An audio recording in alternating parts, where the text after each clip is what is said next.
Hey everyone! Today we're going to be diving into a review of the Zomee Fit Wearable Pump. This is a really cool, affordable wearable pump. We're going to talk about everything today from features, function, pros and cons. They made a few updates recently, which we'll talk about as well, so you can try and decide if this is the right wearable for you. If you already have this wearable, we're also going to be talking about how to use it and some of the functionality that you need to be aware of with it, so that'll be a great video for you too. If you're still looking to choose a breast pump, if you're still kind of in the market for that, there's a really good quiz down below.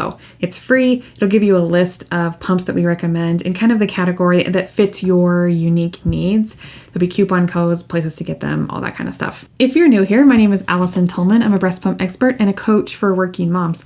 We talk a lot about breast pumps and pumping on this channel, so hopefully you're subscribed if pumping will be part of your life. A few years ago, we developed a custom device with an engineer and started testing breast pumps, so a lot of the information that you'll find today is some from our own testing that we've done on some really cool things that we've done in the past. I'll put another video down below with more information for you. I'm also the founder of the Pumping for Working Moms coaching program, which is a long-term coaching program designed to help career-driven women find that balance between pumping and their careers. So if that's interesting to you, if you need help in that area, there's a link down below to learn more. All right, let's jump into the Zomee Fit. Talk about this pump. It's always so tricky to stay up to date on the most current models of all these breast pumps because I feel like companies keep updating them and changing them and making them come out, and this pump is no exception. I think this is actually an older version.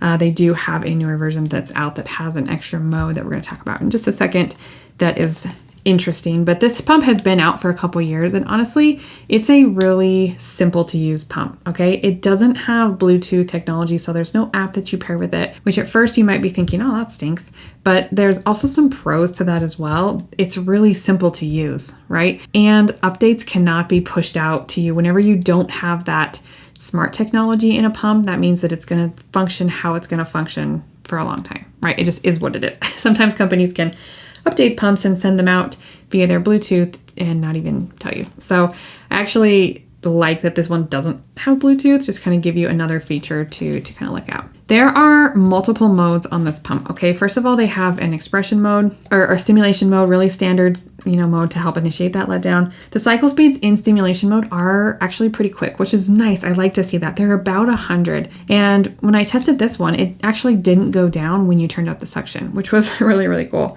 We can actually just verify that right now. Yeah, so it keeps the same speed even as you turn up the suction. So stimulation is this little wavy line here for you. There's a little mode button here that you can use to switch modes. So this would be expression mode. There's a little drop right there. Oh, sorry, it's right there. And then you can turn up the suction as needed.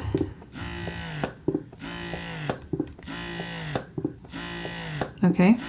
And then it also has a 2-phase mode, which you can see does 5 short little pulls and then 5 long pulls. A lot of moms are finding that they respond really well to those mixed modes, and I'm seeing a lot of pumps kind of starting to do that as well. It's very similar mode as on the Zomee 2, obviously, same company. And then the newer updated pumps have an additional mode called a nipple correction mode. And that mode, the little symbol kind of looks like a breast with a nipple on it. And the intent of this mode is to kind of erect the nipples, either fix or help fix flat or inverted nipples.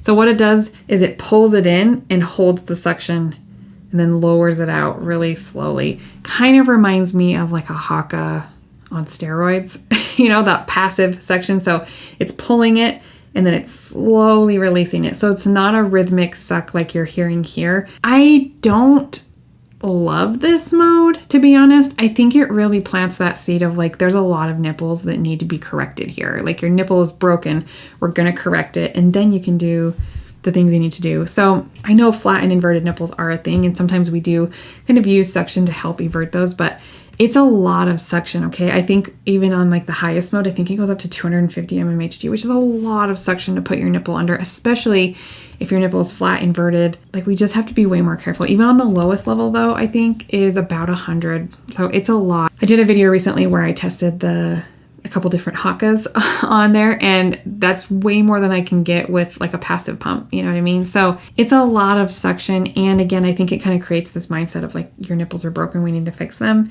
and that's not exactly the way I would maybe fix them, or not the safest way. So I don't love that mode on there. And if you're new to using this pump, I would just kind of skip that mode unless there's a real purpose that you need to be there.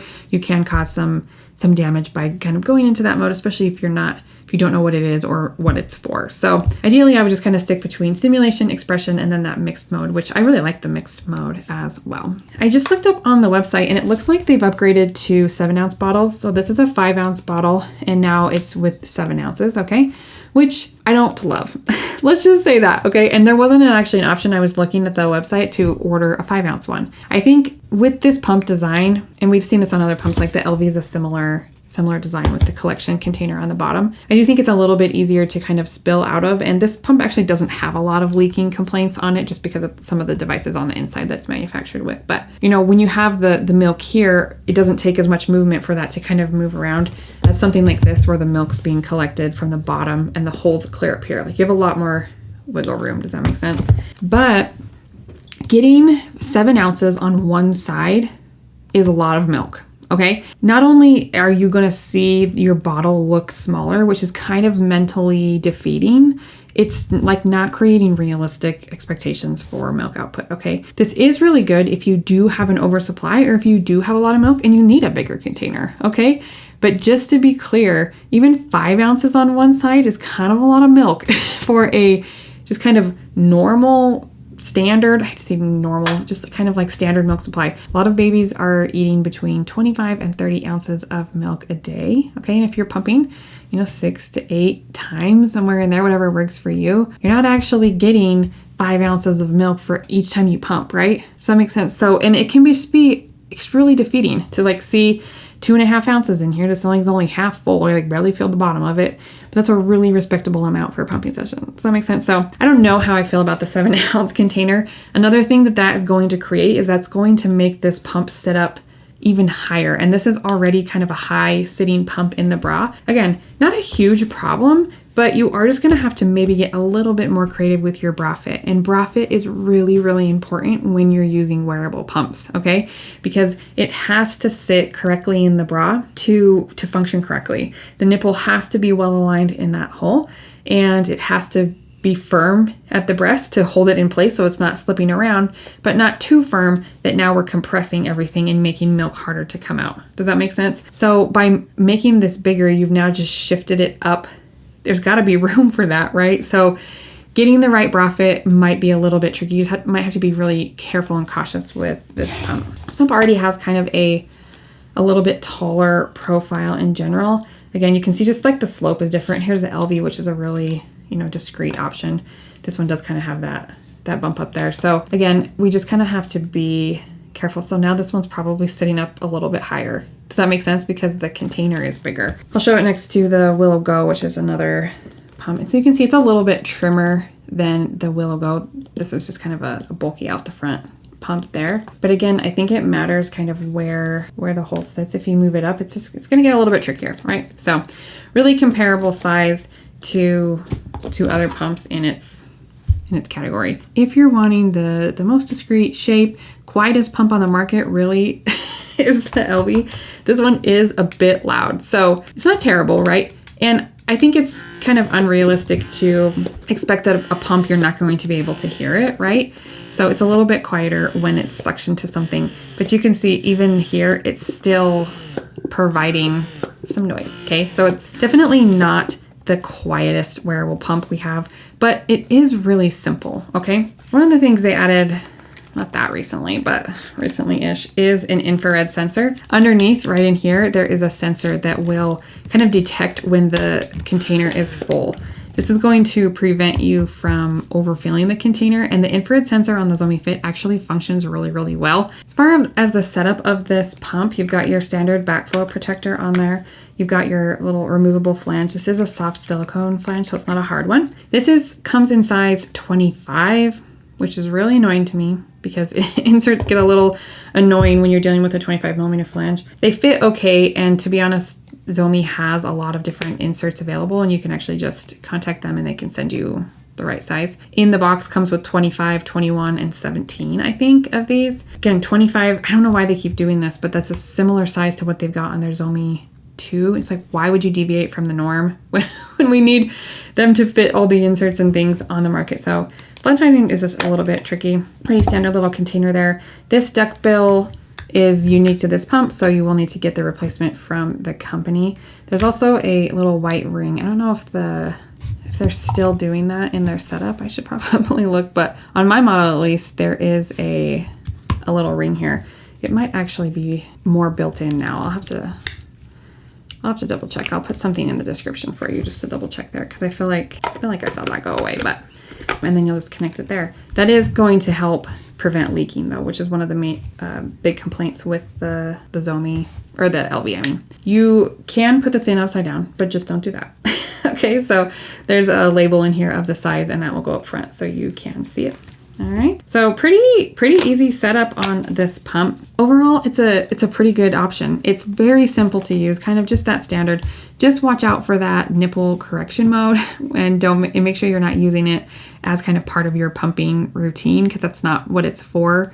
Again, I have a little bit of mixed feelings on that mode there. Oh, the sun's coming out. Hello, sun. I think in some of the marketing I saw, especially when this originally came out, was that it was leak proof. And I would say that it's not leak proof, but it is pretty leak resistant. Okay, so that's something that I would just kind of pay attention to. Really, the only one that's totally leak proof is the Willow 360, because it has that constant suction and the bag function in it. All the other ones, like, there's no way to guarantee that it's 100% leak proof, you know what I mean? But this one I would say is very unlikely to leak, kind of one of those that will do a good job there. This pump, I think, typically goes for about $249 for a double set, but there's always consistently a 10% off coupon on this pump, so don't pay full price for it. I think we have a coupon down there. I'll ask our affiliate manager and she can put it down there for you if we do. This also has a 2-year warranty on this pump, and to be honest, this company has pretty good customer service, and that is saying a lot. So even if this is kind of one of the more, it's not even expensive, but like on the higher end of the ones you're looking for, knowing that you have that 2-year warranty and a company that values feedback and is likely to honor that is something to consider, and not something to be taken lightly. Okay, I see a lot of moms who are purchasing kind of these less expensive wearables from unreputable companies, and if they're dying, which is not uncommon for a wearable pump that you're using frequently, they're having a hard time getting it replaced, and it's a big out-of-pocket expense. So definitely something to consider when you're looking into a breast pump. So overall, I think this pump is a pretty good option, especially if you're looking through wearable pumps, and if it has some of the features that you're looking for. I don't really have a problem recommending this for you. So just a couple of things to know is to really make sure you get that bra fit fitting well so it can have its best shot at functioning well. Wearables in general can just be a little bit harder to use, as you know, if you've probably been on this channel for a little while. And so if you're struggling to get the same output that you have with this pump with another pump, then, you know, do some troubleshooting there or get some help to do that as well. But overall, I like the simplicity. I like that it doesn't have an app. I like that it is just likely going to work, right? So be cautious of that nipple correction mode. Again, if you don't know what it is, and I don't know how I feel about it, but sometimes I am seeing this as an option from DME companies or from your insurance. So I think it would be a nice option as well. Again, I almost never recommend a wearable pump as your only pump. So if you're looking for one breast pump through your insurance and you're like, ooh, the Zomee Fit, I don't know. You know what I mean? It's a good pump to pair with something else and kind of have a wearable and a more traditional pump there. So it's not something that I would recommend as your only pump, or if you're going back to work, or if you're going to be trusting your milk supply with a breast pump. Like, it's a good pump, but it's not a magic pump, right? You know what I mean? And wearables are just tricky. So overall, a nice little pump. If you have any questions about how to use it, and we went through the setup and everything, but if you have any other questions, if you've used it before, if you have feedback for us, put it down in the comments. I would love to hear from you and hear what you think about it, what questions you have, and we can do any follow-up videos as needed. All right, good luck to you and happy pumping.